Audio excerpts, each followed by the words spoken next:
ಕ್ರಿಸ್ತಿಯ ಜೀವನದಲ್ಲಿ ನಮ್ಮ ನಂಬಿಕೆಗೆ ಇರತಕ್ಕಂಥ ಒಂದು ಆಹ್ವಾನ. ಇದಕ್ಕೋಸ್ಕರವಾಗಿ ನಾನು ಸತ್ಯವೇದದ ಅನೇಕ ವ್ಯಕ್ತಿಗಳ ಬಗ್ಗೆ ಯೋಚಿಸ್ತಿರುವಾಗ ಅನೇಕ ವ್ಯಕ್ತಿಗಳು ನಮಗೆ ಕಂಡು ಬರ್ತಾರೆ. ಆದ್ರೆ ವಿಶೇಷವಾಗಿ ಇವತ್ತು ಆರಿಸಿಕೊಂಡಂತ ಒಬ್ಬ ವ್ಯಕ್ತಿ ಯಾರಂತಂದ್ರೆ ಗಿದ್ಯೋನ. ನೀವೆಲ್ಲರೂ ಅವನ ಬಗ್ಗೆ ಸಾಕಷ್ಟು ಕೇಳಿದ್ದೀರಿ, ಅಭ್ಯಾಸ ಮಾಡಿದ್ದೀರಿ ಮತ್ತು ಸಂದೇಶಗಳನ್ನು ಸಹ ನೀವು ಕೇಳಿದ್ದೀರಿ. ಆದ್ರೆ ಇವತ್ತು ನಾವು ಅಭ್ಯಾಸ ಮಾಡ್ಲಿಕ್ಕೆ ಇರ್ತಕ್ಕಂಥ ಒಂದು ವಿಷಯ ಅದು ಗಿದ್ಯೋನನ ನಂಬಿಕೆ. ಗಿದ್ಯೋನನ ವಿಷಯವಾಗಿ 4 ಭಾಗಗಳನ್ನ ಇವತ್ತು ಈ ಒಂದು ಅಧ್ಯಾಯದಲ್ಲಿ ನಾವು ನೋಡ್ಲಿಕ್ಕಿದ್ದೇವೆ. ಗಿದ್ಯೋನನ ನಂಬಿಕೆ, ಗಿದ್ಯೋನನ ಯಜ್ಞವೇದಿಗಳು, ಗಿದ್ಯೋನನ ಒಂದು ಪರೀಕ್ಷೆ, ಆಮೇಲೆ ಗಿದ್ಯೋನನ ಅಂತ್ಯ. ಈ ರೀತಿಯಾಗಿ 4 ಭಾಗಗಳ ಒಂದು ಅಭ್ಯಾಸವನ್ನ ನಾವು ದೇವರ ಸಹಾಯದಿಂದ ಮಾಡ್ಲಿಕ್ಕಿದ್ದೇವೆ. ಸತ್ಯವೇದದಲ್ಲಿ ಆರಂಭ ಆಗ್ತದೆ ನಾಯಕರಿಂದ, ದ ಲೀಡರ್ಸ್. ದೇವರು ಬೇರೆ ಬೇರೆ ಸಮಯದಲ್ಲಿ ಬೇರೆ ಬೇರೆ ರೀತಿಯಲ್ಲಿ ತನ್ನ ಒಂದು ಕೆಲಸ ಮಾಡ್ತಾನೆ ಎಂಬುದಕ್ಕೆ ನಮಗೆ ಸಾಕಷ್ಟು ಪುರಾವೆಗಳಿವೆ ಮತ್ತು ದೇವರು ಆರಿಸಿಕೊಂಡಂತಹ ವ್ಯಕ್ತಿಗಳು ನಮ್ಮ ಮುಂದೆ ಇದ್ದಾರೆ. ವಿಶೇಷವಾಗಿ ನಾಯಕರು ಅಂತ ಹೇಳುವಾಗ ನಮಗೆ ಮೋಶೆ ನಮ್ಮ ಕಣ್ಣಿಗೆ ಬರ್ತಾನೆ. ಆಮೇಲೆ ಯೆಹೋಶುವ, ಅವನ ತರುವಾಯ ಬರ್ತಕ್ಕಂಥ ಯೆಹೋಶುವನು ಬರ್ತಾನೆ. ಮುಂದೆ ಏನಾಗ್ತದೆ ಎನ್ನುವಂಥದ್ದು ನಮ್ಮೆಲ್ಲರಿಗೆ ತಿಳಿದಂತಹ ಮಾತು. ಇಸ್ರಾಯೇಲರು ಯಾವ ರೀತಿಯಾಗಿ ಪಾಪಕ್ಕೆ ಬಿದ್ದು ಹೋಗ್ತಾರೆ, ಜಾರಿ ಹೋಗ್ತಾರೆ ಅನ್ಬೋದು. ಪಾಪಕ್ಕೆ ಜಾರಿ ಹೋಗ್ತಾರೆ ಅಂತಂದ್ರೆ ದೇವರ ವಿರುದ್ಧವಾಗಿ ಅವರು ಜೀವಿಸ್ತಾರೆ, ದೇವರ ವಿರುದ್ಧವಾಗಿ ಅವರು ಬಾಳ್ತಾರೆ, ದೇವರ ವಿರುದ್ಧವಾಗಿ ಅವರು ನಡೆಯುವ ಕಾರಣ ದೇವರ ಕೋಪ ಅವ್ರ ಮೇಲೆ ಬರ್ತದೆ ಎನ್ನುವಂಥ ಅವರ ಚರಿತ್ರೆಯ ಒಂದು ವಿವರ ನಿಮ್ಮೆಲ್ಲರಿಗೆ ತಿಳಿದಿದೆ. ಆದ ಕಾರಣ ಅದ್ರ ಬಗ್ಗೆ ನಾನು ಸವಿಸ್ತಾರವಾಗಿ ಹೇಳಲಿಕ್ಕೆ ಸಮಯ ಹಾಕುವುದಿಲ್ಲ. ಅದ್ರ ಬದಲಾಗಿ ನಾವು ನಾಯಕರಾದ್ಮೇಲೆ ದೇವರು ಯಾವ ರೀತಿಯಾಗಿ ತನ್ನ ಆಳ್ವಿಕೆಯನ್ನ ಮುಂದುವರಿಸ್ತಾನೆ ಎಂಬುದರ ಕಡೆಗೆ ನಾವು ಗಮನ ಹರಿಸುವುದು ಹೆಚ್ಚಿನ ಪ್ರಾಮುಖ್ಯತೆ ವಹಿಸ್ತದೆ. ಮುಂದಿನ ಒಂದು ಗ್ರಂಥ ಅಥವಾ ಪುಸ್ತಕ ಅದ್ಯಾವುದಂತಂದ್ರೆ ನ್ಯಾಯಸ್ಥಾಪಕರು. ಸತ್ಯವೇದಾಭ್ಯಾಸದ ಆರಂಭದಲ್ಲೇ ನಾನು ನಿಮ್ಗೆ ಹೇಳಿದ್ದೇನೆ ಯಾವ ರೀತಿಯಾಗಿ ದೇವರ ವಾಕ್ಯದಲ್ಲಿ ಪುಸ್ತಕಗಳು ಅವು ಬರೆಯಲ್ಪಟ್ಟಿವೆ ಎಂಬುದಾಗಿ.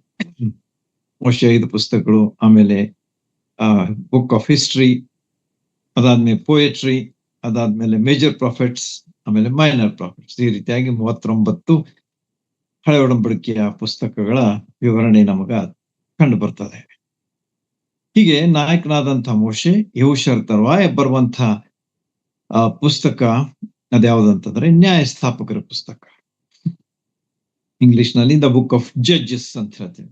ಜಡ್ಜಸ್ ಅಂತಂದ್ರೆ ನ್ಯಾಯಸ್ಥಾಪಕರು. ದೇವರವರನ್ನ ನೇಮಿಸ್ತಾನೆ ಮತ್ತು ದೇವರವರನ್ನ ಉಪಯೋಗಿಸ್ಕೊಳ್ತಾನೆ. God always chooses and uses. ಈ ರೀತಿಯಾಗಿ ನಮಗ ನ್ಯಾಯಸ್ಥಾಪಕರ ಪುಸ್ತಕದಲ್ಲಿ ಬರ್ತಕ್ಕಂತಹ 12 ನ್ಯಾಯಸ್ಥಾಪಕರ ವಿಚಾರಗಳನ್ನು ಅಲ್ಲಿ ನಾವು ಕಾಣ್ತೇವೆ. 12 judges are there in the book of Judges. ಮತ್ತೆ 2 ಸಹ ಇದ್ದಾರೆ. ಅವ್ರು ಯಾರಂತಂದ್ರೆ ಏಲಿ ಮತ್ತು ಸಮುವೇಲ್. ಅವರು ನಮಗ ಕಂಡು ಬರ್ತಾರೆ ಮೊದಲೇ ಸಮುವೇಲನ ಪುಸ್ತಕದಲ್ಲಿ.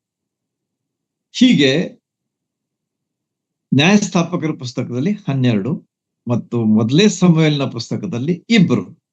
So totally V C 14 judges. ಸ್ವಲ್ಪ ಲಕ್ಷ ಕೊಟ್ಟು ಕೇಳಿದ್ರೆ ನಿಮ್ಗ ಈ ಅಭ್ಯಾಸದ ಒಂದು ಮಹತ್ವ ಅನ್ರಿ, ಅಥವಾ ಅದರಲ್ಲಿರ್ತಕ್ಕಂಥ ಸ್ವಾರಸ್ಯಕರವಾದಂಥ ವಿಷಯಗಳನ್ನ ನೀವು ಮನಗಾಣ್ತೀರಿ, ಅಂದ್ರೆ ಅವುಗಳನ್ನ ಅನುಭವಿಸ್ತೀರಿ. ಅದ ಕಾರಣ ಲಕ್ಷ ಕೊಟ್ಟು ಕೇಳ್ರಿ. ಮತ್ತು ಅವೆಲ್ಲ ನಮಗೆ ಬಹಳಷ್ಟು ಸಹಾಯಕಾರಿಯಾಗಿರ್ತವೆ. ನಾನು ಫಿಗರ್ಸ್ ಯಾಕೆ ಹೇಳ್ತಿರ್ತೀನಿ ಅಂತಂದ್ರೆ so that you can verify it afterwards. ನೀವು ಏನಾಗಿರ್ಬೇಕು ಅಂತ ಹೇಳಿ ನಾನು ಎಷ್ಟೋ ಸಲ ಹೇಳ್ತಿರ್ತೇನೆ, you should be like Berean believers. ಆ ಬೆರಿಯಾದ ಕ್ರೈಸ್ತರು ವಿಶ್ವಾಸಿಗಳು ಏನಾಗಿದ್ರು ಅಂತಂದ್ರೆ, ಯಾರೇ ದೇವ್ರ ವಾಕ್ಯ ಹೇಳಿದ್ರು ಕೂಡ ನೇರವಾಗಿ ಅದನ್ನ ಅವರು ಸ್ವೀಕರಿಸ್ತಿರ್ಲಿಲ್ಲ. ಆದ್ರೆ ಆಮೇಲೆ ಅದನ್ನ ಸತ್ಯವೇದದ ಅಭ್ಯಾಸ ಮಾಡಿ ಅದನ್ನ ಕನ್ಫರ್ಮ್ ಮಾಡ್ತಾ ಇದ್ರಂತ. ಅದು ಸರಿಯಾಗಿದೆ ಎಂಬುದಾಗಿ ಅವರು ತಿಳ್ಕೊಂಡು ಆಮೇಲೆ ಅದನ್ನ ಅವರು ಸ್ವೀಕರಿಸ್ತಿದ್ರು. ಅಂತ ಒಂದು ಒಳ್ಳೆಯ ಒಂದು ವಿಷಯ ನಮಗ ಇಲ್ಲಿ ಬೆರಿಯ ಸಭೆಯ ವಿಷಯವಾಗಿ ತಿಳಿದು ಬರ್ತದೆ. ಈ ರೀತಿಯಾಗಿ ನಾವು ಸಹ ಈ ಬೆರಿಯ ಕ್ರೈಸ್ತರ ಒಂದು ಒಳ್ಳೆಯ ಉದಾಹರಣೆಯನ್ನ ತೆಗೆದುಕೊಳ್ಬೇಕು. We should always be the students of God's word. ಅದನ್ನ ನಾವು ಸ್ವಾರಸ್ಕರವಾದ ರೀತಿಯಲ್ಲಿ ಅಭ್ಯಾಸ ಮಾಡಬೇಕು. ಫಾರ್ ಎಕ್ಸಾಂಪಲ್, ಈಗ ಹೇಳಿದೆ ನಾನು 12 ಜನ. ಈಗ ನಿಮ್ಗ ನಿಮ್ ಮುಂದೆ ಪ್ರಶ್ನೆ ಬರ್ತದೆ, ಈಗ ಈ 12 ಜನ ಯಾರು ಅಂತ ಹೇಳಿ. ನಾ ಹೇಳುದಿಲ್ಲ, ಅದನ್ನ ಸಮಯ ಹೋಗ್ತದ ಅಂತ ಹೇಳಿ. ಯು ಜಸ್ಟ್ ಫೈಂಡ್ ಔಟ್ ಈ 12 ಜನ ನ್ಯಾಯಸ್ಥಾಪಕರು ಯಾರು. ಆಮೇಲೆ ಈ ಗಿದ್ಯೋನನ ಒಂದು ಸಂಖ್ಯೆ, number, first, second, third, fourth ಎಂಬುದಾಗಿ ನಾವು ನೋಡ್ತಾ ಹೋಗುವಾಗ ಅವನ ಸಂಖ್ಯೆ ಎಲ್ಲಿ ಬರ್ತದೆ ಎನ್ನುವಂಥದ್ದನ್ನ ನಾವು ತಿಳ್ಕೊಳ್ಬೇಕು. ಆಮೇಲೆ ಮುಂದೆ ಉಳಿದಂತ ನ್ಯಾಯಸ್ಥಾಪಕರು ಯಾರು, ಒಂದು ಟಿಪ್ಪಣಿ ಮಾಡಿ ಇಟ್ಕೊಳ್ರಿ. That will help you. ಒಂದು ಸಣ್ಣ ಒಂದು ನೋಟ್ಬುಕ್ ಮಾಡ್ರಿ, ಅಥವಾ ಹಳೆ ಡೈರಿ ಇದ್ರೆ ಅದರಲ್ಲಿ ಇವುಗಳನ್ನ ನೋಟ್ ಮಾಡ್ಕೊಡ್ರಿ. 12 ಜನ ನ್ಯಾಯಸ್ಥಾಪಕರು, ಅದರಲ್ಲಿ 1, 2, 3, 4 ಹೀಗೆ ಬರೆಯಿರಿ, ಅವ್ರ ಹೆಸರುಗಳನ್ನು ಬರೆಯಿರಿ. ಆಮೇಲೆ ನ್ಯಾಯಸ್ಥಾಪಕರ ಕಾಲ ಎಷ್ಟು ವರ್ಷ ಇತ್ತು? 350 years. ದೇವರು ನ್ಯಾಯಸ್ಥಾಪಕರ ಸಮಯವನ್ನ, ಕಾಲವನ್ನ ನಿಗದಿಪಡಿಸಿದ್ದು 350 years. ಅವರು ಆಳ್ತಾರೆ, ಅಂದ್ರೆ ಅವರು ನ್ಯಾಯಸ್ಥಾಪನೆಯ ಕೆಲಸವನ್ನ ಮಾಡ್ತಿದ್ರು. 300 ವರ್ಷಗಳವರೆಗೆ ಅವರ ಒಂದು ನ್ಯಾಯಸ್ಥಾಪಕರ ಕೆಲಸ ನಡೆಯುತ್ತಿತ್ತು. ನೋಡಿ ಎಷ್ಟು ಅಂಶಗಳು ನಿಮ್ಮ ಕಣ್ಣು ಮುಂದೆ ಈಗ ಬಂತು. So make your study interesting also at the same time. And also you must learn and you must remember. ಸುಮ್ಮನೆ ಅದನ್ನ ಕೇಳಿ ಬಿಡಬೇಡ್ರಿ, ಅದನ್ನ ನೆನಪಿಟ್ಕೊಳ್ರಿ. ಅದು ನಮಗೆ ಬಹಳಷ್ಟು ಸಹಾಯಕಾರಿ ಆಗಿರ್ತದೆ ನಮ್ಮ ಆತ್ಮೀಯ ಬೆಳವಣಿಗೆಯಲ್ಲಿ ಮತ್ತು ಆತ್ಮೀಯ ಜೀವನದಲ್ಲಿ. ನಮಗ ಅದು ಬಹಳಷ್ಟು ಉತ್ತೇಜನಕಾರಿಯಾದಂಥ ಸಂಗತಿ ಆಗಿರ್ತದೆ. ಹೀಗೆ ಈ ನ್ಯಾಯಸ್ಥಾಪಕರ ಪುಸ್ತಕ ಬಹಳ ಕ್ರಿಟಿಕಲ್ ಟೈಮ್ದಲ್ಲಿ ಬರೆದಂತ ಒಂದು ಪುಸ್ತಕ ಅನ್ರಿ. ಅಥವಾ ಈ ನ್ಯಾಯಸ್ಥಾಪಕರು ಆಳಿದಂಥ ಅಥವಾ ನ್ಯಾಯಸ್ಥಾಪನೆ ಮಾಡಿದಂತ ಸಮಯ ಅದು ಒಂದು ಬಹಳ ಒಂದು ಏನಂತಾರೆ ಅದಕ್ಕೆ, it was A very very tough time. ಬಹಳ ಕಠಿಣವಾದಂತಹ ಒಂದು ಕಾಲವಾಗಿತ್ತು ಅಂತ ಹೇಳಿ ನಮ್ಗ ತಿಳಿದು ಬರ್ತದೆ. ಯಾಕಂದ್ರೆ ಇಸ್ರಾಯೇಲ್ರು ಏನಾಗ್ಬಿಟ್ಟಿದ್ರು ಅಂತಂದ್ರೆ, ಅವರು ದೇವರಿಗೆ ವಿರುದ್ಧವಾಗಿ ಹೋಗ್ಬಿಟ್ಟಿದ್ರು. They were going against God. ಆಮೇಲೆ ಅವರು ಅಲ್ಲಿರ್ತಕ್ಕಂಥ ಬೇರೆ ಬೇರೆ ಜನಾಂಗಗಳು, ಅಂದ್ರೆ ಮೊವಾಬ್ಯರು, ಫಿಲಿಷ್ಟಿಯರು, ಅಮ್ಮೋನಿಯರು, ಅಮಾಲೇಕ್ಯರು ಮುಂತಾದಂಥ ಈ ಎಲ್ಲ ಅನ್ಯ ಜನಾಂಗಗಳ ಒಂದು ಅವರ ದೇವತೆಗಳನ್ನಾಗ್ಲಿ ಅಥವಾ ವಿಗ್ರಹಗಳನ್ನಾಗ್ಲಿ ಪೂಜಿಸುವಂತಹ ವ್ಯಕ್ತಿಗಳಾಗಿ ಕಂಡು ಬರ್ತಾರೆ. ಈ ರೀತಿಯಾಗಿ ಅವರು ಭ್ರಷ್ಟರಾಗಿ ಹೋಗಿದ್ರು ಅಂತ ಹೇಳಿ ನಮಗ ಅಲ್ಲಿ ತಿಳಿದು ಬರ್ತದೆ. ನ್ಯಾಯಸ್ಥಾಪಕರ ಪುಸ್ತಕದಲ್ಲಿ ನೀವು ಆರಂಭದಲ್ಲಿ ನೋಡಿದ್ರೆ, ನೀವು ಅದರ ಹಿನ್ನೆಲೆ, ಈ ನ್ಯಾಯಸ್ಥಾಪಕರ ಆರಂಭದಲ್ಲಿ ಏನೇನಾಯ್ತು, ಹೇಗಿತ್ತು ಸ್ಥಿತಿ ಅಂತೇಳಿ ನಿಮ್ಗೆ ತಿಳಿದು ಬರ್ತದೆ. ಹೀಗಿರುವಾಗ ದೇವ್ರು ಏನ್ ಮಾಡ್ತಾನಂತಂದ್ರೆ, ಈ ನ್ಯಾಯಸ್ಥಾಪಕರನ್ನ ಕಳಿಸ್ಕೊಡ್ತಾನೆ ಅಥವಾ ನೇಮಿಸ್ತಾನೆ.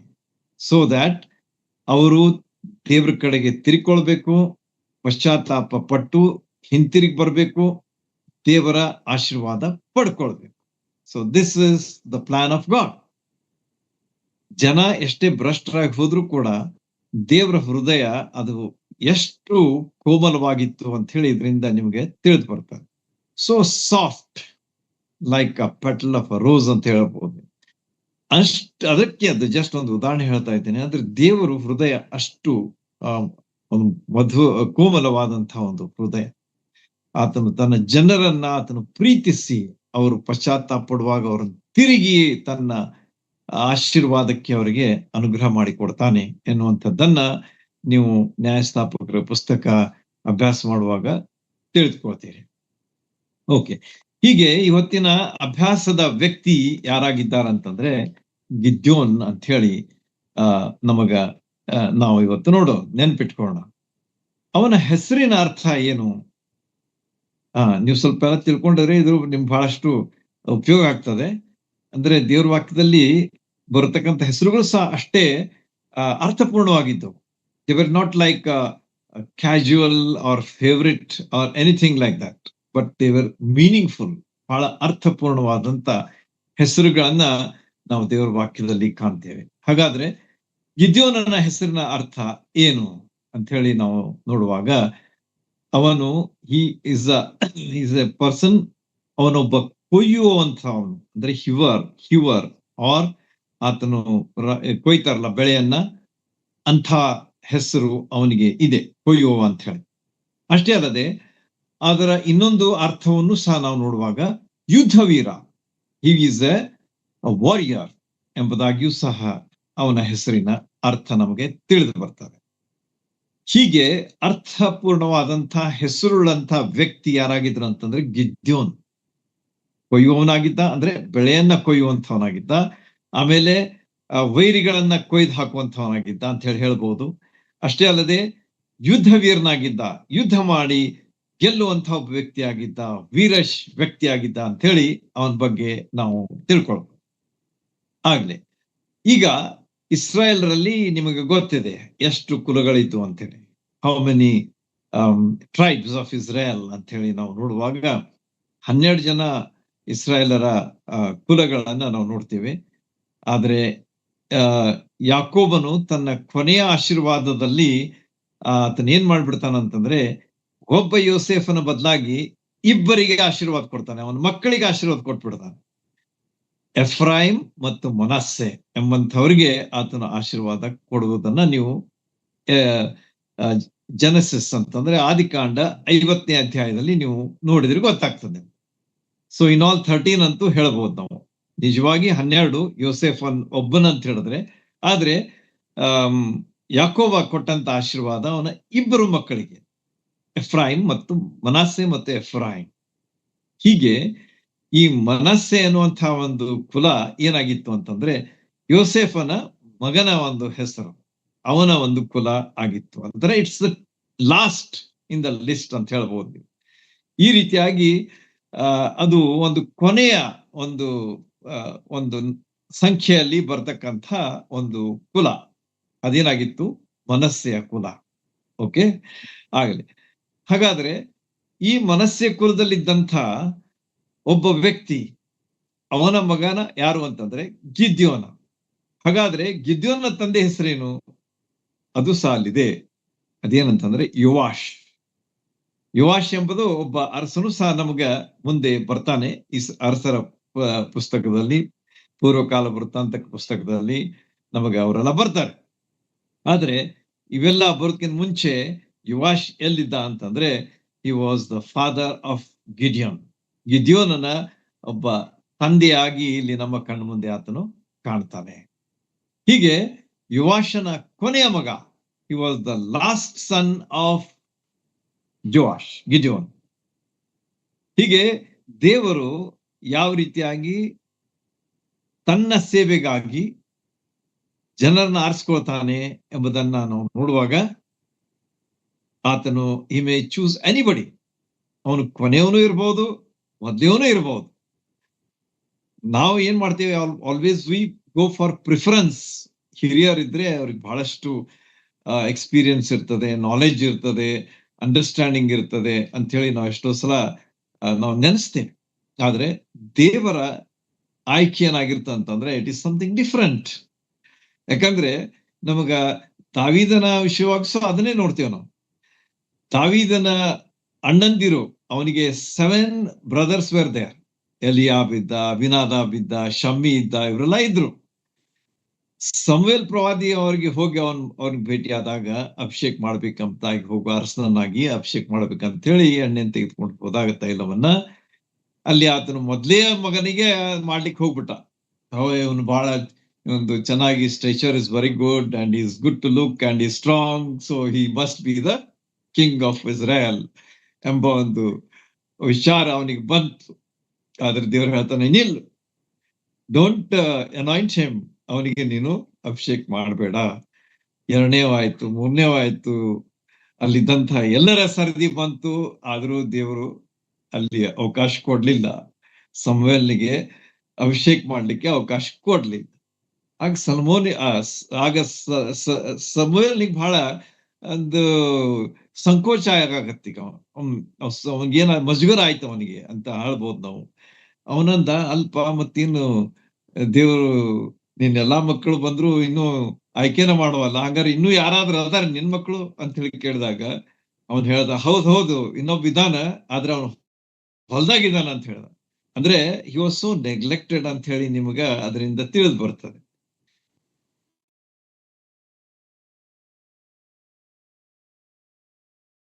ಅವನೇನಾಗಿದ್ದ ಅಂತಂದ್ರೆ ಹಿ ವಾಸ್ ನೆಗ್ಲೆಕ್ಟೆಡ್. ರಾಜ ಆಗುವಂತದ್ದು ಏನೋ ಬರ್ತತಿ ಅಥವಾ ಆಗ್ತತಿ ಅನ್ನುವಂತ ಒಂದು ವಿಚಾರ ಇರ್ಬೋದು. ಆದ ಕಾರಣ ಅವನು ಹೊಲದಲ್ಲಿದ್ದಾನೆ, ಅವನನ್ನ ಕರೆಸಲೂ ಇಲ್ಲ ಅವ್ರು. ಆದ್ರೆ ದೇವ್ರು ಬಿಡ್ಲಿಲ್ಲ.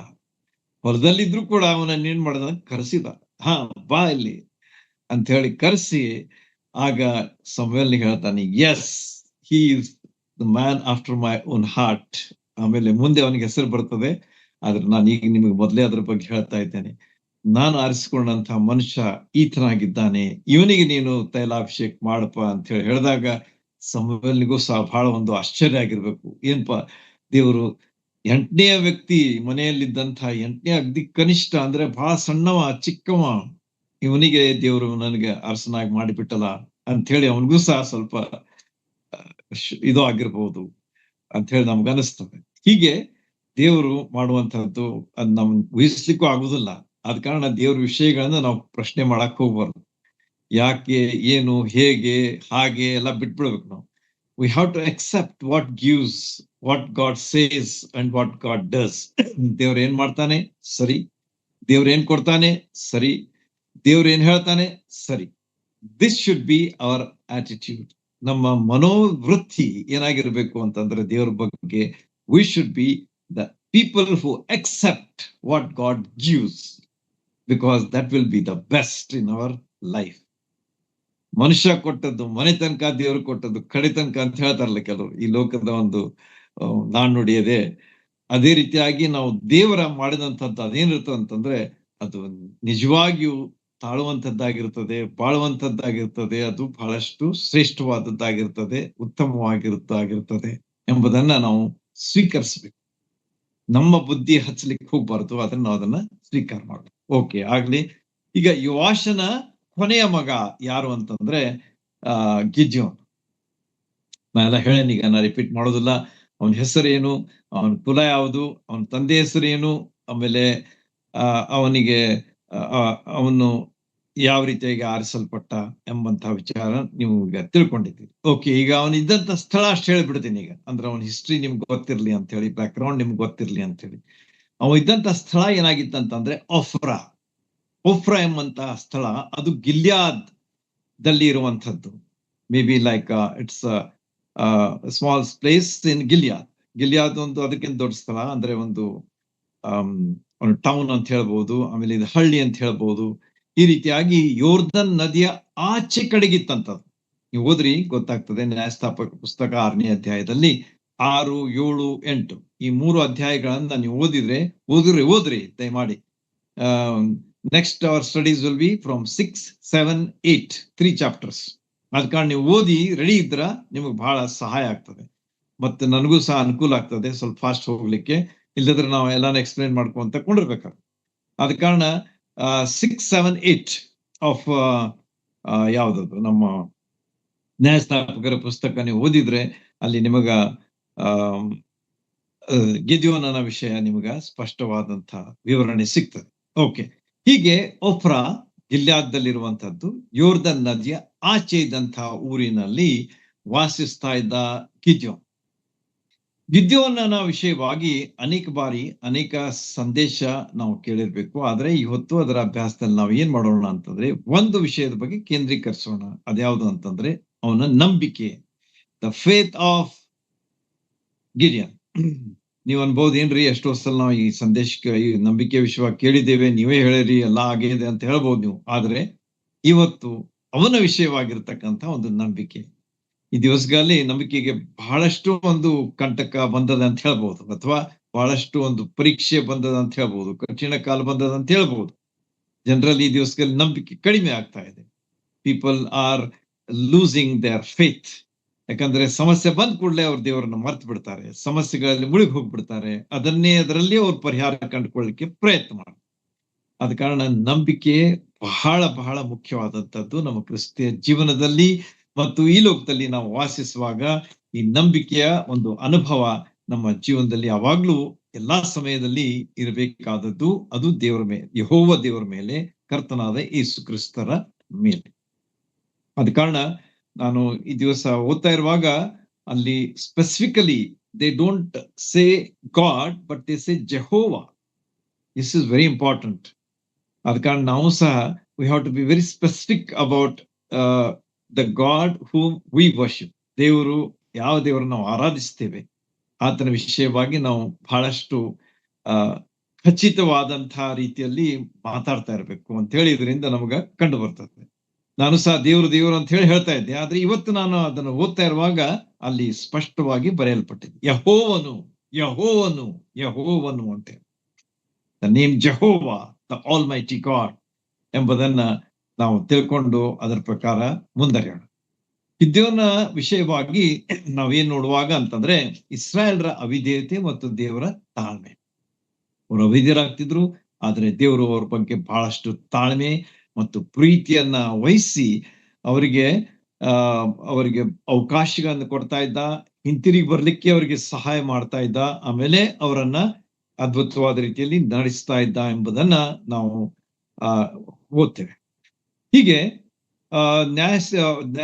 ನ್ಯಾಯಸ್ಥಾಪಕರ ಕಾಲದಲ್ಲಿ ಏನಾಗಿತ್ತು ಅಂತಂದ್ರೆ, ಇಂಥ ಒಂದು ಸಮಯ ಅಂದ್ರೆ ಇಸ್ರಾಯೇಲರ ಅವಿಧೇಯತೆ ಮತ್ತು ಅವರು ಭ್ರಷ್ಟರಾಗಿ ಹೋದದ್ದು, ಕುಗ್ಗಿ ಹೋದದ್ದು ನಂಬಿಕೆಯಲ್ಲಿ, ಇವೆಲ್ಲ ಏನಾಗಿದ್ವು ಅಂತಂದ್ರೆ ದಿ ವೇರ್ ಚಾಲೆಂಜಸ್, ಆಹ್ವಾನಗಳು ಆಗಿದ್ದುವು ಅಂತ ಹೇಳಿ ನಮಗ ತಿಳಿದು ಬರ್ತದೆ. They were challenges in the days of judges. ಈ ರೀತಿಯಾಗಿ ಇಸ್ರಾಯೇಲರು ಭ್ರಷ್ಟರಾಗಿ ಹೋಗಿ ದೇವರ ನ್ಯಾಯ ತೀರ್ಪಿಗೆ ಒಳಗಾಗುವುದನ್ನ ನಾವು ಮೇಲಿಂದ ಮೇಲೆ ಅಲ್ಲಿ ಕಾಣ್ತೇವೆ. ಇಂಥ ಕಠಿಣ ಕಾಲದಲ್ಲಿ ದೇವ್ರು ಏನ್ ಮಾಡ್ಬಿಟ್ಟ ಅಂತಂದ್ರೆ, ನ್ಯಾಯಸ್ಥಾಪಕರನ್ನ ಎಬ್ಬಿಸಿದ. ಅವರು ಏನ್ ಮಾಡಿದ್ರು ಅಂತಂದ್ರೆ, ಜನರಿಗೆ ಮತ್ತು ಇಸ್ರಾಯೇಲ್ ಜನಾಂಗಕ್ಕೆ ಅವ್ರೇನ್ ಮಾಡ್ತಾ ಇದ್ರು ಅಂತಂದ್ರೆ, ನ್ಯಾಯಸ್ಥಾಪನೆ ಮಾಡಿ ದೇವರ ಬಳಿಗೆ ಅವರನ್ನ ನಡೆಸ್ತಾ ಇದ್ರು, ದೇವರ ಬಳಿಗೆ ಅವರನ್ನ ಕರೆದುಕೊಂಡು ಬರ್ತಾ ಇದ್ರು, ದೇವರ ಅನ್ಯೋನ್ಯತೆಯಲ್ಲಿ ತಿರುಗಿ ಅವರಿಗೆ ಪ್ರವೇಶ ಅವರು ಮಾಡಿಸ್ತಿದ್ರು ಎಂಬುದಾಗಿ ನಮಗ ತಿಳಿದು ಬರ್ತಾರೆ. ಹೀಗೆ 6ನೇ ಅಧ್ಯಾಯದ 7ರಿಂದ 10 ವಚನಗಳಲ್ಲಿ ನೀವು ಓದುವಾಗ ಅಲ್ಲಿ ಏನಾಯಿತು ಅಂತಂದ್ರೆ, ಸ್ಥಿತಿ ಬಹಳ ಗಂಭೀರವಾಗಿತ್ತು. ಇಸ್ರಾಯೇಲರ ಮೇಲೆ ದೇವರು ಕೋಪಗೊಂಡ ಕಾರಣ ಅಲ್ಲಿ ನಾನು ಹೇಳ್ದಲ್ಲ ಈಗಾಗಲೇ ನಿಮಗೆ, ವೈರಿಗಳಾದಂಥ ಅಮಾಲಿಕರು ಮತ್ತು ಮಿದ್ಯಾನ್ಯರು ಇಬ್ರು ಕೂಡ್ಬಿಟ್ರು. Both the enemies came together, they were united. ಆಮೇಲೆ ಅವ್ರು ಏನ್ ಮಾಡಿದ್ರು ಅಂತಂದ್ರೆ, ಇಸ್ರಾಯೇಲರ ವಿರುದ್ಧ ಅವರು ಬಂದು ಇಸ್ರಾಯೇಲರನ್ನ ಅವ್ರು ಏನ್ ಮಾಡ್ಬಿಡ್ತಿದ್ರು ಅಂತಂದ್ರೆ, ದೊಡ್ಡ ಸಂಖ್ಯೆ ಆಗ್ಬಿಡ್ತಿತ್ತು. ಇಬ್ರು ವೈರಿಗಳು ಒಟ್ಟಾಗಿ ಸೇರಿ ಬಂದು ಇಸ್ರಾಯೇಲರ ಮೇಲೆ ದಾಳಿ ಮಾಡುವುದು ಅಂತ ನಿಮ್ಗೆ ಗೊತ್ತು, ಎಷ್ಟು ಬಲವಾದಂತಹ ಒಂದು ದಾಳಿ ಅದಾಗಿರ್ಬೇಕು ಅಂತ ಹೇಳಿ.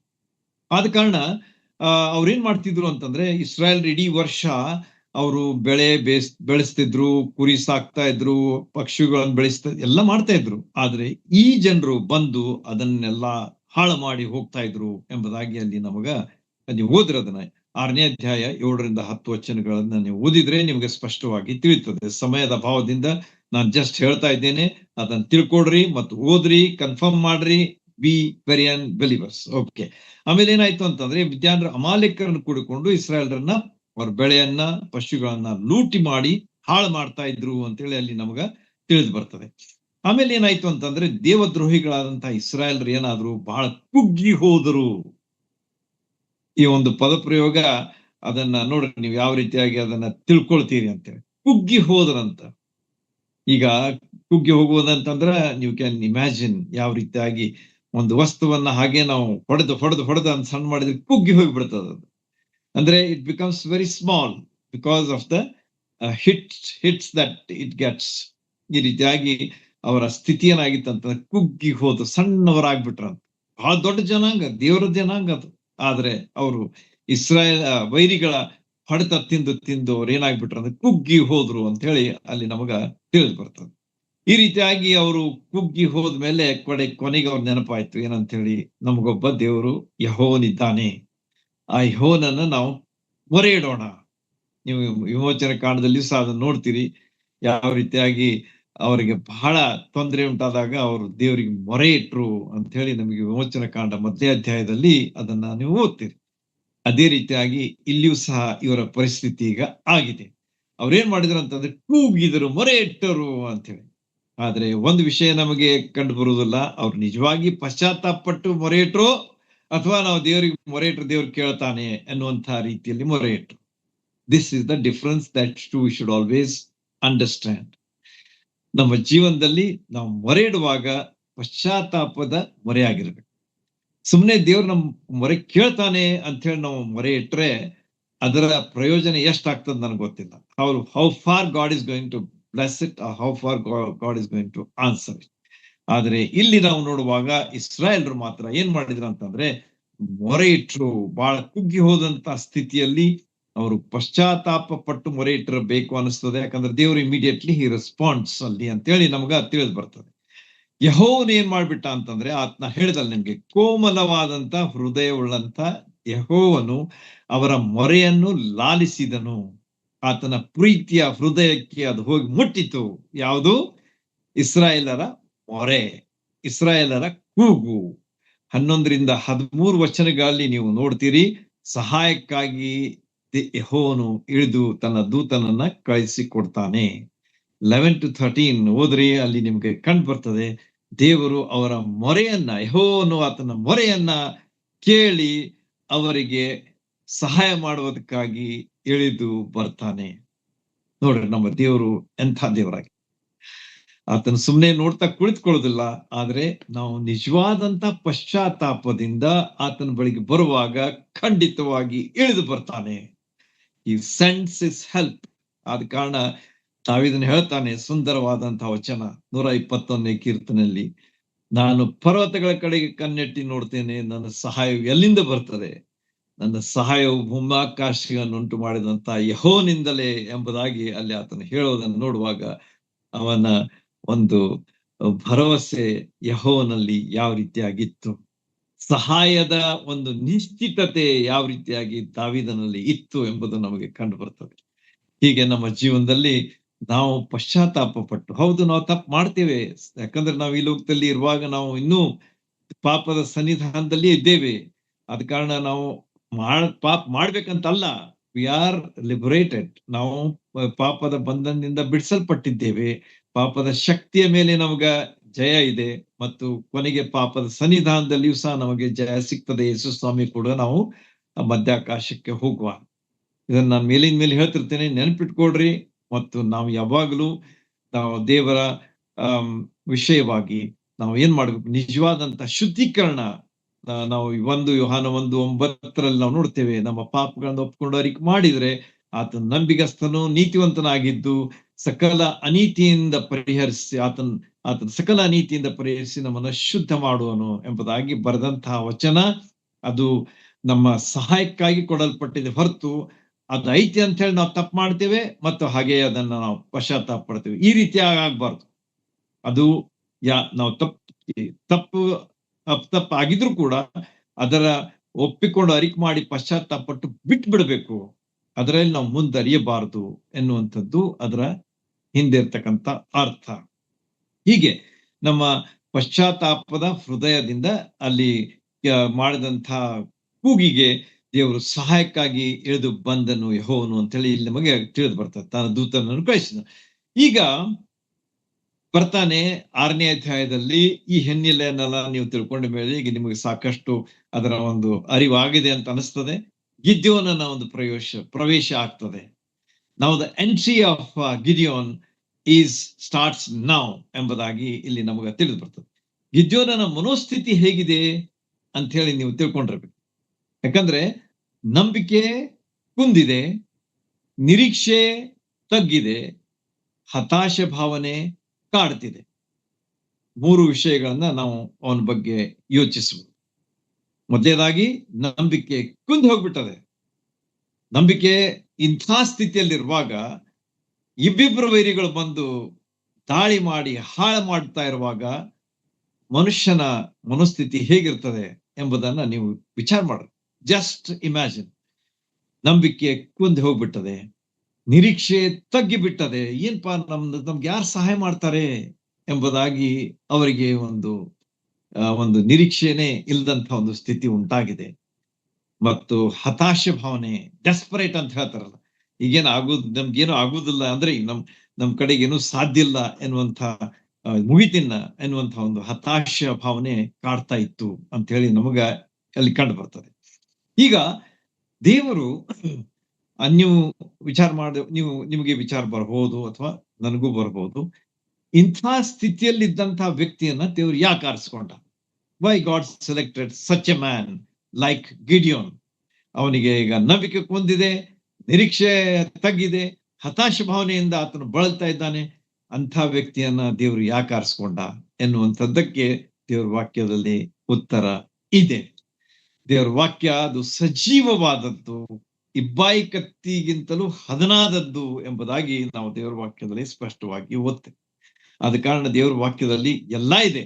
Everything is in God's word. We must know it, we must search it and we must find it. Okay, ಹೀಗೆ ದೇವರು ಆಯ್ದುಕೊಳ್ಳಿಕ್ಕೆ ಏನ್ ಕಾರಣ ಅನ್ನುವಂತಹ ಪ್ರಶ್ನೆಗೆ ಉತ್ತರ ನಾನು ಹೇಳ್ತೇನೆ. ಈಗ ಕೊರಿಂಥದವರಿಗೆ ಬರೆದ ಮೊದಲೇ ಪತ್ರ 1ನೇ ಅಧ್ಯಾಯ 26ರಿಂದ 29 ವಚನಗಳನ್ನ ನೀವು ಓದಿದ್ರೆ ಅಲ್ಲಿ ನೀವು ಕಾಣ್ತೀರ. ಓದೋಣ. ಸಹೋದರರೇ, ದೇವರು ನಿಮ್ಮನ್ನು ಕರೆದಾಗ ಎಂಥವರನ್ನು ಕರೆದೆಂದು ಆಲೋಚಿಸಿರಿ. ನಿಮ್ಮೊಳಗೆ ಲೌಕಿಕ ದೃಷ್ಟಿಯಲ್ಲಿ ಜ್ಞಾನಿಗಳು ಅನೇಕರಿಲ್ಲ. ನೋಡ್ರಿ, ದೇವ್ರು ಯಾರನ್ನ ಕರೆದ? ಜ್ಞಾನಿಗಳು ಅನೇಕರಿಲ್ಲ, ಅಂಥವರನ್ನ ಕರೆದಿದ್ದಾನೆ. ಅಷ್ಟೇ ಅಲ್ಲದೆ ಅಧಿಕಾರಿಗಳು ಅನೇಕರಿಲ್ಲ, ನಾಟ್ ಮೆನಿ ಆಫೀಸರ್ಸ್. ಅಷ್ಟೇ ಆದ ಕುಲೀನರು ಅನೇಕರಿಲ್ಲ, ಅಂದ್ರೆ ಬಹಳ ಉಚ್ಚವಾಗಿದ್ದಂತಹ ಜನರು ಅವರೂ ಇಲ್ಲ. ದೇವರು ಬಲಿಷ್ಠರನ್ನ ನಾಚಿಕೆಪಡಿಸುವುದಕ್ಕಾಗಿ ಈ ಲೋಕದ ಬಲಹೀನರನ್ನ ಆರಿಸಿಕೊಂಡಿದ್ದಾನೆ. ಲೋಕದ ಕುಲಹೀನರನ್ನು ಅಸಡ್ಡೆ ಮಾಡುವುದಕ್ಕಾಗಿ, ಗಂಡರನ್ನು ಇಲ್ಲದಂತೆ ಮಾಡುವುದಕ್ಕಾಗಿ ಗಣದಿಗೆ ಬಾರದವರನ್ನು ಆರಿಸಿಕೊಂಡಿದ್ದಾನೆ. ಈ ವಚನ ನೆನಪಿಟ್ಟುಕೊಡ್ರಿ. 1 Corinthians 1st chapter 26 to 29. ಆದ ಕಾರಣ ದೇವರು ಯಾರನ್ನೂ ಆರಿಸ್ಕೊಳ್ಳಿಕ್ಕೆ ಸಾಧ್ಯ. ಆದ ಕಾರಣ ನಾವು ಸಣ್ಣವರು, ನಮ್ಮ ಕಡೆ ಆಗುವುದಿಲ್ಲ, ನಾವು ಹತಾಶರಾಗಿದ್ದೇವೆ, ನಂಬಿಕೆ ಕುಂದಿದೆ, ಈಗ ನಮ್ಗೆ ನಿರೀಕ್ಷೆ ತಗ್ಗಿದೆ ಅಂತ ಹೇಳಿ ಹೇಳುವುದರಲ್ಲಿ ಅರ್ಥ ಇಲ್ಲ. God is there to choose us, select us ಎಂಬುದನ್ನ ದೇವರ ವಾಕ್ಯದ ವಚನದಿಂದಲೇ ನಿಮ್ಗೆ ಓದಿ ತೋರಿಸಿದ್ದೇನೆ. ಆದ ಕಾರಣ ಅದನ್ನು ಗಟ್ಟಿಯಾಗಿ ಹಿಡ್ಕೊಂಡು ಅದನ್ನ ತಿಳ್ಕೊಳ್ರಿ, ಅದನ್ನ ಅನುಭವಿಸ್ರಿ. ಈ ರೀತಿಯಾಗಿ ಇಂಥ ಸಂದರ್ಭದಲ್ಲಿ ಇಂಥ ವ್ಯಕ್ತಿಯನ್ನ ದೇವರು ಆರಿಸಿಕೊಂಡನು ಅಂತ ಹೇಳಿ ನಾವು ಇಲ್ಲಿ ಕಾಣ್ತೇವೆ. ಗಿದ್ಯೋನನ ವಿಷಯವಾಗಿ ನಾವು ನೋಡುವಾಗ, ಅವನ ಕುಟುಂಬದ ವಿಷಯವಾಗಿ ನೋಡುವಾಗ, ನಾನು ಹೇಳದಲ್ಲ, ಮನಸ್ಸೆಯ ಕುಲದಲ್ಲಿದ್ದಂಥ ಕುಟುಂಬ, ಯೋವಾಷನ ಕುಟುಂಬ, ಅದರಲ್ಲಿರ್ತಕ್ಕಂಥ ಕೊನೆಯ ಮಗ ಗಿದ್ಯೋನ್. ಈ ಒಂದು ಯೋವಾಷನ ಕುಟುಂಬ ಏನಾಗಿತ್ತು ಅಂತಂದ್ರೆ, ಅದು ವಿಗ್ರಹಾರಾಧನೆಗೆ ಜಾರಿ ಹೋಗ್ಬಿಟ್ಟಿತ್ತು. ಅದು ಯಾಕಂದ್ರೆ ಆಗಿನ ಕಾಲದಲ್ಲಿ ಬಾಳನ ಒಂದು ಪೂಜೆ ಬಹಳಷ್ಟು ನಡೀತಿತ್ತು ಆಗಿನ ಕಾಲದಲ್ಲಿ. ಅದಕ್ಕೆ ಜಾರಿ ಹೋದಂತ ಕುಟುಂಬ ಇದಾಗಿತ್ತು. ನೋಡ್ರಿ, ಅದರಲ್ಲಿ ನಿಮ್ಗೆ ಗೊತ್ತಾಗ್ತದೆ. ಆದ್ರೆ ಗಿದ್ಯೋನನ ಬಗ್ಗೆ ಸ್ಪಷ್ಟವಾಗಿ ಹೇಳಿಲ್ಲ. He was also worshipping ball ಅಂತ ಹೇಳಿಲ್ಲ ಅಲ್ಲಿ. ಅದ ಕಾರಣ ನಮ್ಗೇನ್ ಅನಿಸ್ತ ಅಂತಂದ್ರೆ, ಹಿ ಸ್ಟುಡ್ ಫಾರ್ ದ ಟ್ರೂತ್. ಯೆಹೋವ ದೇವರಿಗೋಸ್ಕರವಾಗಿ ನಿಂತಂತ ಒಬ್ಬ ವ್ಯಕ್ತಿ ಆಗಿದ್ದ ಅಂತೇಳಿ ನಾವು ಹೇಳಬಹುದು. ಹೀಗೆ ಅವನು ನಿಂತ ಕಾರಣ ಕುಟುಂಬದವರಿಂದ ಸ್ವಲ್ಪ ತಿರಸ್ಕಾರನು ಸಹ ಹೊಂದಿರಬಹುದು.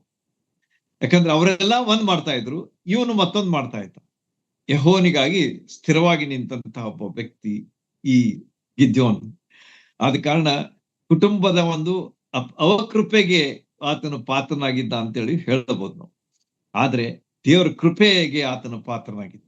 ಕುಟುಂಬದ ಅವಕೃಪೆ, ಆದ್ರೆ ದೇವರ ಕೃಪೆಗೆ ಆತನು ಅಲ್ಲಿ ಪಾತ್ರನಾಗಿದ್ದ ಅಂತ ಹೇಳಿ ನಾವು ನೋಡುವಾಗ ದೇವರು ಅವನನ್ನ ಆರಿಸ್ಕೊಳ್ತಾನೆ. ಹೀಗೆ ದೇವರ ಆಯ್ಕೆ ಅದು ವಿಶೇಷವಾಗಿರ್ತದೆ. ಆದ ಕಾರಣ ನಮ್ಮ ಜೀವನದಲ್ಲಿ ನಾವು ಸಣ್ಣವರು ಅಂತ ಹೇಳಿ ನಾವು ತಿಳ್ಕೊಂಡು ಹಿಂದುಳಿಯೋದು ಬೇಡ. ಲೆಟ್ಸ್ ಮಾರ್ಚ್ ಫಾರ್ವರ್ಡ್, ಮುಂದೆ ಹೋಗೋಣ. ದೇವರು ನಮ್ಮ ಸಂಗಡ ಇದ್ದಾನೆ, ದೇವರು ನಮಗೆ ಸಹಾಯ ಮಾಡ್ತಾನೆ, ದೇವರು ನಮಗೆ ಶಕ್ತಿ ಕೊಡ್ತಾನೆ, ದೇವರು ನಮಗೆ ಮಾರ್ಗದರ್ಶನ ಮಾಡ್ತಾನೆ ತನ್ನ ಆತ್ಮನ ಸಹಾಯದಿಂದ. ಅಂತ ಹೇಳಿ ನಾವು ಮುಂದೆ ಹೋಗೋಣ. ದೇವರ ಮಹಿಮೆಗಾಗಿ ಜೀವಿಸೋಣ. ದೇವರ ಗೌರವಕ್ಕಾಗಿ ನಾವು ಬಾಳೋಣ. ಈ ರೀತಿಯಾಗಿ ಗಿದ್ಯೋನನು ಯಾವ ರೀತಿಯಾಗಿ ಏನಾಗಿದ್ದ ಅಂತ ಹೇಳಿ ನೀವು ತಿಳ್ಕೊಂಡ್ರಿ. ಮುಂದೆ ಏನಾಗ್ತ ಅಂತಂದ್ರೆ, ದೇವದೂತನು ಗಿದ್ಯೋನನಿಗೆ ಈಗ ಹೇಳ್ತಾನ ಒಂದ್ ಮಾತು. ಯಾರು ಕಳಿಸಿದ್ರು? ದೇವ್ರು ಕಳಿಸಿದ್ದ. ಸಹಾಯಕ ಮಾಡೋದಕ್ಕಾಗಿ ಇಳಿದು ಬಂದನು. ಬಂದು ಅವನೇನ್ ಮಾಡ್ದ ಅಂತಂದ್ರೆ ಕುಳಿತುಕೊಂಡ ಅಂತಲ್ಲಿ. ಅಲ್ಲಿ ಒಂದು ದ್ರಾಕ್ಷಿಯ ವನ ಇದೆ. ಅಲ್ಲಿ ಜವೆಗೋದಿಯ ಅಂದ್ರೆ ಗೋಧಿಯ ಒಂದು ಕುಟ್ಟುವಂತ ಕೆಲಸ ಮಾಡ್ತಾ ಇದ್ದಾನೆ. ಯಾರು? ಗಿದ್ಯೋನ್. ಅದು ಯಾಕೆ ನೋಡ್ರಿ, ಇಲ್ಲಿ ಅದು ಒಂದು ನಿಮಗ ಅವನ ಮನೋಸ್ಥಿತಿ ಅಂತ ತಿಳಿಸ್ತದೆ. ಅವನು ಯಾವ ರೀತಿಯಾಗಿ ಭಯಭ್ರಾಂತನಾಗಿದ್ದ ಅಂತ ಹೇಳಿ ನಿಮ್ಗೆ ಕಂಡು ಬರ್ತದೆ. ಯಾಕಂದ್ರೆ ದ್ರಾಕ್ಷಿ ವನದಲ್ಲಿ ಅವನು ಗೋಧಿ ಕುಟ್ಟುವಂತ ಕೆಲಸ ಯಾಕೆ ಮಾಡ್ಬೇಕಾಗಿತ್ತು? ಯಾಕಂದ್ರೆ ಯಾರಿಗೂ ಸಮಸ್ಯೆ ಬರೋದಿಲ್ಲ. ದ್ರಾಕ್ಷಿ ತೋಟದಲ್ಲಿ ದ್ರಾಕ್ಷಿ ಗಿಡಗಳಿರ್ತವೆ, ಆಮೇಲೆ ಅದು ದ್ರಾಕ್ಷರಸ ತೆಗೆಯುವಂತ ಕೆಲಸ ನಡೆದಿರ್ತದೆ ಅನ್ನುವಂತ ಒಂದು ವಿಚಾರ ಜನರಿಗೆ ಇರ್ತದೆ, ವೈರಿಗಳಿಗೂ ಇರ್ತದೆ.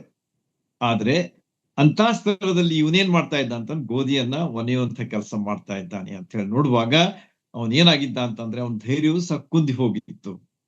ಅವನು ಗೋಧಿಯ ಹೊಲದಲ್ಲಿ ಆ ಗೋಧಿ ಕೆಲಸ ಮಾಡೋದು ಬಿಟ್ಟು ದ್ರಾಕ್ಷಿಯ ವನದಲ್ಲಿ ಬಂದು ಆ ಗೋಧಿಯ ಒನೆಯುವಂತ ಕೆಲಸವನ್ನು ಆತನು ಮಾಡ್ತಾ ಇರುವುದನ್ನು ನೋಡುವಾಗ ಅವನ ಧೈರ್ಯದ ಒಂದು ಮನೋಸ್ಥಿತಿ ಎಷ್ಟು ಕುಂದಿ ಹೋಗಿತ್ತು ಅಂತ ಹೇಳಿ ನಮ್ಗೆ ಇದರಿಂದ ತಿಳಿದು ಬರ್ತದೆ. ಹೋಗ್ಲಿ, ಮುಂದೇನಾಯ್ತು ಅಂತಂದ್ರೆ ದೇವದೂತ ಬಂದು ಹೇಳ್ತಾನೆ ಅವನಿಗೆ ಏನಂತ ಹೇಳಿ, ಪರಾಕ್ರಮಶಾಲಿಯೇ, ಯೆಹೋವನು ನಿನ್ನ ಸಂಗಡ ಇದ್ದಾನೆ ಅಂದ್ಬಿಟ್ಟ.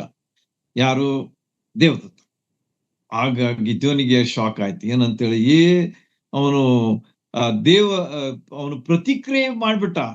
ಏನಂತ ಹೇಳಿ, ಪರಾಕ್ರಮಶಾಲಿಯೇ, ಯೆಹೋವನು ನಿನ್ನ ಸಂಗಡ ಇದ್ದಾನೆ ಅಂತ ಹೇಳಿದಾಗ ಇಮಿಡಿಯೇಟ್ಲಿ ಹಿ ರೆಸ್ಪಾಂಡೆಡ್. ಪ್ರತಿಕ್ರಿಯೆ ಕೊಟ್ಬಿಟ್ಟ ಅವನು. ಏನಂತ ಹೇಳಿ, ದೇವರು ನಮ್ ಸಂಗಡ ಇದ್ರ ನಮಗಿದೆಲ್ಲ ಯಾಕೆ ಸಂಭವಿಸ್ತಿತ್ತು? If God was with us, why all these things would have happened ಎಂಬುದಾಗಿ ಅವನು ಇಮ್ಮಿಡಿಯೇಟ್ಲಿ ಅಲ್ಲಿ ಒಂದು ಪ್ರತಿಕ್ರಿಯೆಯನ್ನ ತೋರಿಸ್ತಾನೆ. ಗಿದ್ಯೋನನ ನಂಬಿಕೆ ಕುಗ್ಗಿ ಹೋದ ಸ್ಥಿತಿಯನ್ನ ತೋರಿಸ್ತದೆ. ಧೈರ್ಯ ಅಭಾವ ಅದು ಕಡಿಮೆಯಾಗಿ ಕಂಡು ಬರ್ತಾ ಇದೆ.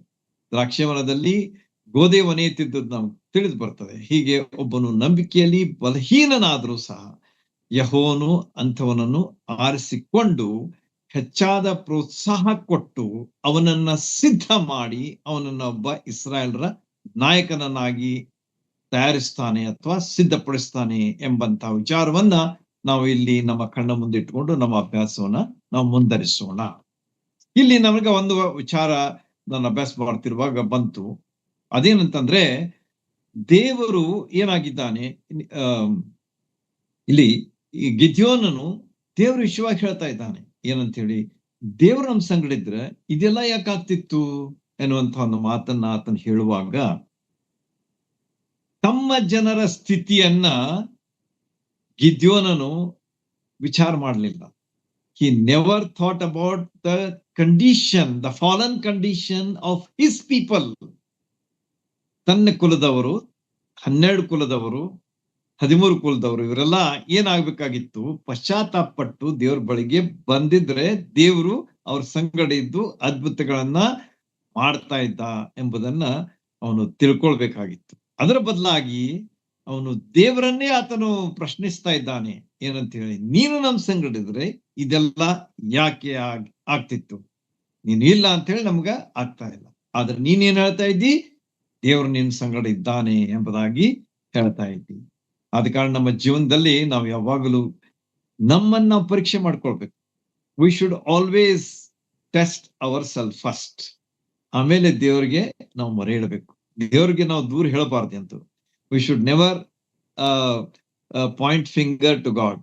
ದೇವರು ನೀನು ನಮ್ ಸಂಗಡ ಇಲ್ಲ ಅಂತ ಹೇಳಿ ಹೇಳೋದಕ್ಕಿಂತ ದೇವ್ರು ನಮ್ ಸಂಗಡ ಯಾಕೆ ಇಲ್ಲ ಎಂಬುದನ್ನ ನಾವು ತಿಳ್ಕೊಳ್ಬೇಕು. ಇದು ನಿಜವಾದಂತ ಆಶೀರ್ವಾದದ ಒಂದು ನೆಲೆಯಾಗಿದೆ. ಅದನ್ನ ನಾವು ತಿಳ್ಕೊಳ್ಳೋಣ. ನಮ್ಮ ಜೀವನದಲ್ಲಿ ಪ್ರತಿ ಒಂದು ಸಮಯದಲ್ಲಿ, ಸಂದರ್ಭದಲ್ಲಿ ನಾವು ಪರೀಕ್ಷೆ ಮಾಡಿಕೊಳ್ಳೋಣ. ಏನಂತ ಹೇಳಿ, ನಾನ್ ತಪ್ಪಿದ್ದೇನು? ದೇವರು ಯಾಕೆ ನನ್ನ ಸಂಗಡ ಇಲ್ಲ? ಅಥವಾ ಈ ಪ್ರಶ್ನೆಗಳು, ಸಮಸ್ಯೆಗಳು ಯಾಕೆ ಬರ್ತಾ ಇವೆ? ನಾನು ಏನ್ ಮಾಡ್ಬೇಕು ಎಂಬುದಾಗಿ ನಾವು ಫಸ್ಟ್ ನಮ್ಮನ್ನು ನಾವು ಪರೀಕ್ಷೆ ಮಾಡಿಕೊಂಡು ಸರಿಪಡಿಸಿಕೊಂಡು ಪಶ್ಚಾತ್ತಾಪ ಪಟ್ಟು ಯೇಸು ಸ್ವಾಮಿಯ ರಕ್ತದ ಮೂಲಕವಾಗಿ ನಾವು ಶುದ್ಧೀಕರಣ ಹೊಂದಿ ನಮ್ಮ ಜೀವಿತವನ್ನ ನಾವು ಆಶೀರ್ವಾದದಿಂದ ಆಶೀರ್ವಾದಕ್ಕೆ ಮುಂದರಿಸಬೇಕೇ ಹೊರತು ದೇವರೇ ನೀನು ಹೀಗೆ ಯಾಕೆ ಮಾಡಿದಿ, ನೀನು ನಮ್ಮ ಸಂಗಡಿದಿರಲ್ಲ ಆಗ್ತಿರ್ಲಿಲ್ಲ ಎನ್ನುವಂತ ಮಾತು ಅದು ಸರಿಯಲ್ಲ ಅಂತ ಹೇಳಿ ನನಗೆ ಅನಿಸ್ತದೆ. ಆದ ಕಾರಣ ದೇವರನ್ನ ನಾವು ದೂರುವುದಕ್ಕಿಂತ ನಮ್ಮನ್ನ ನಾವು ತಿಳ್ಕೊಳ್ಳೋಣ, ನಾವು ಏನಾಗಿದ್ದೇವೆ ಎಂಬುದಾಗಿ ಇಲ್ಲಿ ನಾವು ಕಂಡುಕೊಳ್ತೇವೆ ಈ ಒಂದು ಗಿದ್ಯೋನನ ವಿಷಯದಲ್ಲಿ.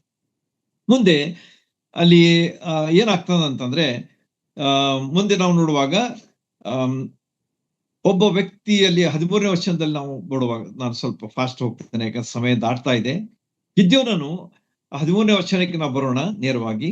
ಗಿದ್ಯೋನು ತನ್ನ ಜನರ ತಪ್ಪುಗಳಿಗಾಗಿ ಹೇಳದೆ ನಮ್ಮ ಹಿರಿಯರು ಯೆಹೋವನ ಅದ್ಭುತಗಳನ್ನು ನಡೆಸಿ ಬಿಡಿಸಿದನು, ಎಂಥ ಅದ್ಭುತಗಳು ಈಗೆಲ್ಲಿವೆ ಎಂಬುದಾಗಿ ಆತನು ಆ ದೂತನಿಗೆ ಹೇಳ್ತಾ ಇದ್ದ. ಅಂದ್ರೆ ಮನಸ್ಸೆ ಕುಲದ ಕೊನೆಯ ವ್ಯಕ್ತಿ ಆಗಿದ್ರು ಕೂಡ he knew about the history of Israelites. ಇಸ್ರಾಯೇಲರ ಚರಿತ್ರೆ ಅವನಿಗೆ ತಿಳಿದಿತ್ತು ಅಂತ ಹೇಳಿ ನಮಗೆ ಇಲ್ಲಿ ಕಂಡು ಬರ್ತದೆ. ಇಸ್ರಾಯೇಲರು ದಾಸತ್ವದೊಳಗಿದ್ರು, ದೇವರು ಅವರನ್ನ ಬಿಡಿಸಿದ, ಮೋಶೆ ಮೂಲಕವಾಗಿ ಅವ್ರನ್ನ ಹೊರಗೆ ತೆಗೆದುಕೊಂಡು ಬಂದ, ಯೆಹೋಶುವನ ಮೂಲಕವಾಗಿ ಕಾನಾನ್ ದೇಶ ಸೇರಿಸಿದ, ಎಲ್ಲವನ್ನ ತಿಳಿದಿದ್ದ ಯಾರು? ಗಿದ್ಯೋನ್. ಆದ ಕಾರಣ ನಮ್ಮ ಜೀವನದಲ್ಲಿ ಯಾವಾಗಲೂ ದೇವರ ವಿಷಯಗಳನ್ನ ನಾವು ಚೆನ್ನಾಗಿ ತಿಳ್ಕೊಂಡಿದ್ರೆ ಅವು ನಮಗೆ ಬಹಳಷ್ಟು ಸಹಾಯಕಾರಿಯಾಗಿರ್ತವೆ. They really help us in our life. ನಮ್ಮ ಜೀವನದ ಎಲ್ಲಾ ಸನ್ನಿವೇಶಗಳಲ್ಲಿ ಅವುಗಳನ್ನ ನಾವು ಅನುಭವಿಸಬಹುದು. We can always experience them because they are the living word of God. ಯೆಹೋವ ದೇವರ ಜೀವವುಳ್ಳಂತಹ ವಾಕ್ಯಗಳು ಅವಾದ ಕಾರಣ ಅವು ನಮಗೆ ಹೆಚ್ಚಾದಂತ ಒಂದು ಪ್ರೋತ್ಸಾಹವನ್ನು ಕೊಡುತ್ತವೆ. ಅಷ್ಟೇ ಅಲ್ಲದೆ ನಮಗೆ ಹೆಚ್ಚಾದಂತಹ ಒಂದು ಧೈರ್ಯವನ್ನು ಸಹ, ನಂಬಿಕೆಯನ್ನು ಸಹ ಹೆಚ್ಚಿಸ್ಲಿಕ್ಕೆ ನಮಗ ಸಹಾಯ ಮಾಡ್ತವೆ. ಈ ರೀತಿಯಾಗಿ ಅಲ್ಲಿ ದೂತನ ಕೂಡ ಆದಂತಹ ಸಂಭಾಷಣೆಯಲ್ಲಿ ಅನೇಕ ವಿಷಯಗಳನ್ನ ನಾವು ಗಿದ್ಯೋನನ ಬಗ್ಗೆ ನಾವು ತಿಳ್ಕೊಂಡಿವಿ. ಮತ್ತು ನಾವು ಸಹ ನಮ್ಮನ್ನ ಪರೀಕ್ಷೆ ಮಾಡಿಕೊಂಡು ದೇವರ ಆಶೀರ್ವಾದವನ್ನ ಹೆಚ್ಚೆಚ್ಚಾಗಿ ಅನುಭವಿಸ್ತಾ ಹೋಗೋದಕ್ಕೆ ದೇವರು ನಮಗ ಸಹಾಯ ಮಾಡಿ. ಆಮೇಲೆ ಏನಾಯ್ತು ಅಂತಂದ್ರೆ ಈ ವಿಷಯಗಳನ್ನು ಹೇಳಿದಾಗ ಅಲ್ಲಿ ಏನಾಗ್ತದೆ ಅಂತಂದ್ರೆ ಒಂದು ಇಂಟ್ರೆಸ್ಟಿಂಗ್ ಥಿಂಗ್ ಹ್ಯಾಪನ್ಸ್ ದೇರ್. ಅದನ್ನು ನೀವು ಓದುವಾಗ ಗಮನಿಸಿರಲು ಗೊತ್ತಿಲ್ಲ, ಆದ್ರೆ ನಾನ್ ಮಾತ್ರ ಅದನ್ನು ಗಮನಿಸಿದೆ. ಆದ ಕಾರಣ ಸ್ವಲ್ಪ ಅದ್ರ ಬಗ್ಗೆ ವಿಚಾರ ಮಾಡ್ಬೇಕಾಯ್ತು ನಾನು. ಅಲ್ಲಿ 6ನೇ ಅಧ್ಯಾಯದ 15ನೇ ವಚನಕ್ಕೆ ನೀವು ಬರ್ರಿ. ಆಗ ಅಲ್ಲಿ ಏನಾಗ್ತದೆ ಅಂತಂದ್ರೆ 14ನೇ ವಚನಕ್ಕೆ ಬರ್ರಿ. 6ನೇ ಅಧ್ಯಾಯ 14ನೇ ವಚನ, ನ್ಯಾಯಸ್ಥಾಪಕರು ಯೆಹೋವನು ಅವನನ್ನ ಚೆನ್ನಾಗಿ ನೋಡಿ ಅಂತ ಹೇಳಿದ್ರು. ಈ ಮಾತು ಯಾಕೆ ಬರ್ತದೆ ಇಲ್ಲಿ ಎನ್ನುವುದಕ್ಕೆ ಒಂದು ಕುತೂಹಲದ ಒಂದು ಸಂದರ್ಭ ಸಹ ಇದೆ ಇಲ್ಲಿ. ಇಷ್ಟು ಸಂಭಾಷಣೆ ನಡೆದಿತ್ತು, ನಾ ಹೇಳ್ದಲ್ಲ ನಿಮ್ಗೆಲ್ಲ, ಇದು ಇಸ್ರಾಯೇಲರ ಬಗ್ಗೆ ಎಲ್ಲ ಹೇಳ್ದ. ಆಮೇಲೆ ದೇವದೂತನ್ ಕೂಡ ಮಾತಾಡ್ದ. ಆಗ ದೇವದೂತನು ಅವನನ್ನು ಚೆನ್ನಾಗಿ ನೋಡ್ದ ಅಂತ. He observed him very very carefully ಅಂತ ಹೇಳಿ. ಅದ ಕಾರಣ ನಮ್ಮ ಜೀವನದಲ್ಲಿ ದೇವರ ವಾಕ್ಯದ ಜ್ಞಾನ ಅದು ದೇವರು ನಮ್ಮನ್ನ ಚೆನ್ನಾಗಿ ನೋಡ್ಲಿಕ್ಕೆ ಹಸ್ತದೆ.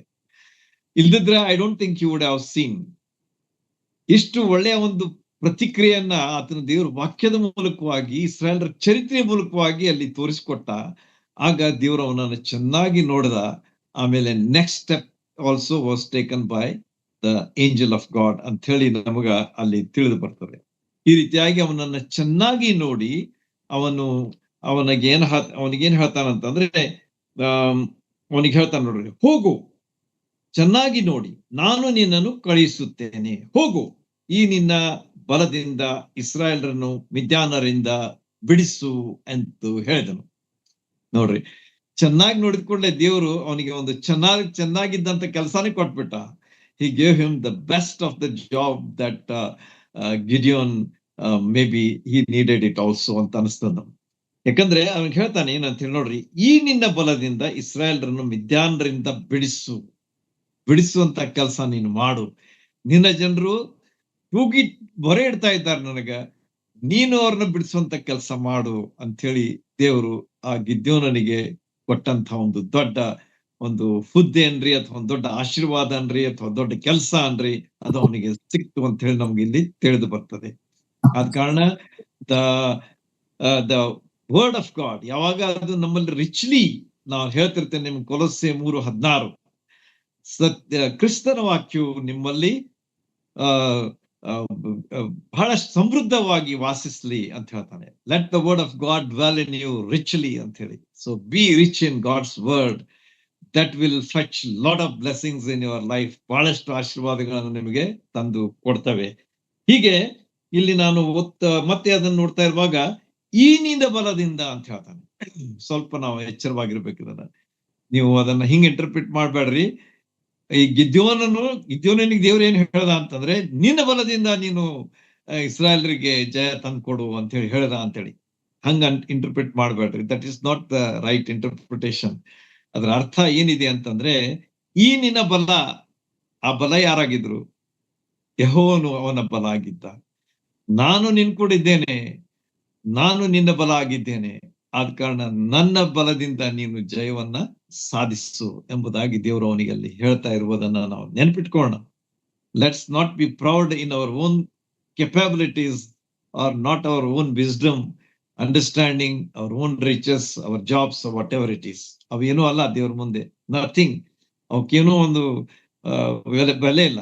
ಆದ್ರೆ ಯಾವಾಗ ದೇವರ ಶಕ್ತಿ, ದೇವರ ಬಲದ ಮೇಲೆ ನಾವು ಹತ್ಕೊಳ್ತೇವೆ, ಅವಾಗ ನಾವು ಪೌಲನ ಹಾಗೆ ಹೇಳಲಿಕ್ಕೆ ಸಾಧ್ಯ ಆಗ್ತದೆ. ಫಿಲಿಪಿಯವರಿಗೆ ಬರೆದ ಪತ್ರ 4ನೇ ಅಧ್ಯಾಯ, ಸುಂದರವಾದಂತಹ ವಚನಗಳಿವೆ. 4ನೇ ಅಧ್ಯಾಯ ಓದ್ರೆ ಅದನ್ನ ಬಾಯ್ಪಾಟ್ ಮಾಡಿರ್ಬೇಕಾದ್ರೆ ಫುಲ್ ಅಧ್ಯಾಯ ಬಹಳಷ್ಟು ವಚನಗಳಲ್ಲಿ ನಿಮ್ಗೆ ತಿಳಿದು ಬರ್ತದೆ.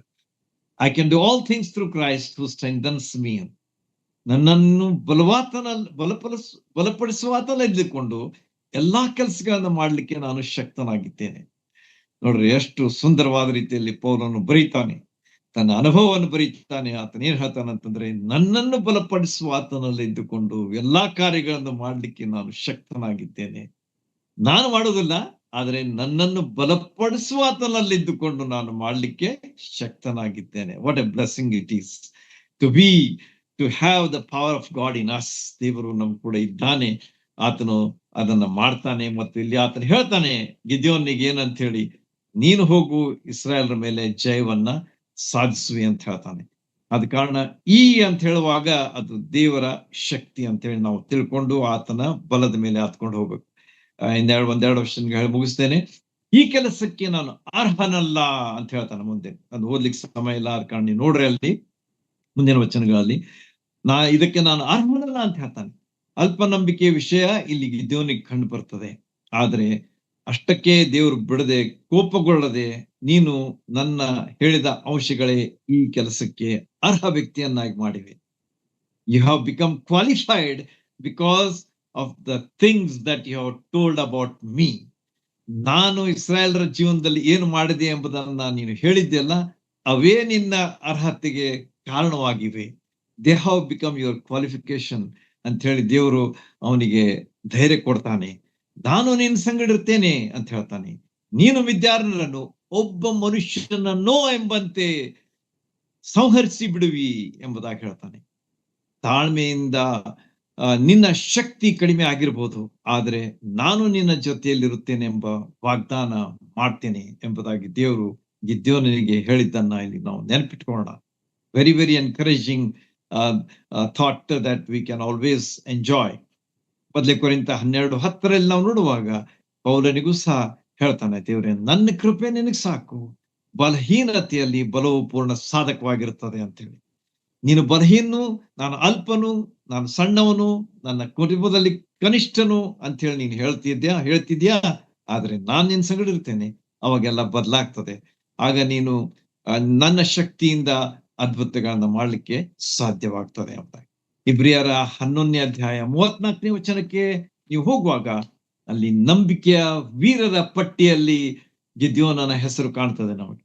ಅಲ್ಲಿ ಗಿದ್ಯೋನ್, ಬಾರಾಕ್ ಮತ್ತು ಬೇರೆ ಬೇರೆ ಹೆಸರುಗಳು ಬರ್ತವೆ. ಅದರಲ್ಲಿ ಗಿದ್ಯೋನನ ಹೆಸರು ಸಹ ನಮಗೆ ಕಂಡು ಬರ್ತದೆ. He became the hero of faith, one of the heroes of faith. Why? Because God developed the faith in him.